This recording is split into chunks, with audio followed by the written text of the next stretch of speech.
नमस्कार दोस्तों। उत्तर प्रदेश में पंचायत चुनाव 2026 को लेकर आरक्षण का मुद्दा एक बार फिर चर्चा में है। उत्तर प्रदेश में पंचायत चुनाव का आरक्षण किसी एक व्यक्ति या सरकार के मनमाने फैसले से तय नहीं होता, बल्कि यह पूरी तरह संविधान, राज्य के कानून और हाई कोर्ट के आदेशों के अनुसार निर्धारित किया जाता है। सरकार को आरक्षण तय करते समय यह सुनिश्चित करना होता है कि आरक्षण पूरी तरह न्याय संगत हो, किसी भी वर्ग के साथ अन्याय न हो और चुनाव प्रक्रिया संविधान के दायरे में रहकर पूरी की जाए।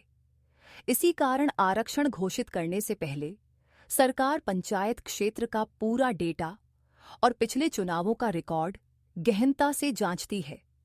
आरक्षण तय करने की प्रक्रिया में सरकार मुख्य रूप से 3 बड़े नियमों को आधार बनाती है, जिनमें पहला और सबसे अहम नियम जनसंख्या का अनुपात है। इसका सीधा मतलब यह है कि जिस वर्ग की पंचायत क्षेत्र में जितनी जनसंख्या होती है, उसी अनुपात में उसे आरक्षण दिया जाता है। यही वजह है कि अनुसूचित जाति, अनुसूचित जनजाति और अन्य पिछड़ा वर्ग यानी एससी, एसटी और ओबीसी का आरक्षण हर इलाके में अलग अलग देखने को मिलता है। किसी क्षेत्र में जिस वर्ग की आबादी ज्यादा होती है, वहां उस वर्ग के लिए आरक्षित सीटों की संख्या भी उसी हिसाब से तय की जाती है। नियम नंबर 2, पिछला चुनाव रिकॉर्ड। सरकार आरक्षण तय करते समय यह भी देखती है कि पिछले चुनाव में किस सीट पर कौन सा आरक्षण लागू था। ये जांच होती है कि पहले किस वर्ग को मौका मिला था।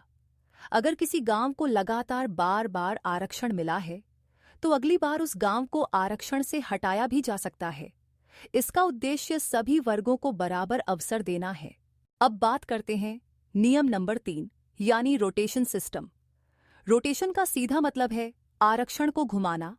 इसका अर्थ यह है कि हर चुनाव में ऐसा नहीं होगा कि एक ही गांव या एक ही सीट बार बार आरक्षित रहे।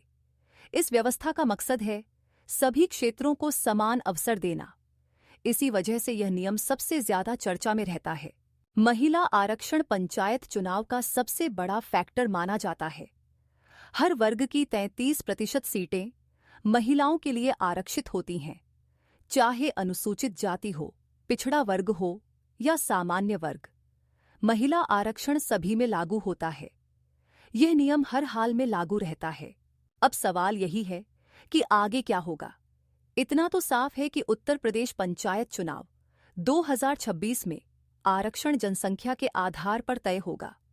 महिला आरक्षण हर वर्ग में बना रहेगा। पिछला चुनाव रिकॉर्ड देखा जाएगा और रोटेशन सिस्टम पूरी तरह लागू होगा। जैसे ही आधिकारिक सूची जारी होगी, पूरी तस्वीर साफ हो जाएगी। तो वीडियो को लाइक करें, शेयर करें और चैनल को सब्सक्राइब जरूर करें।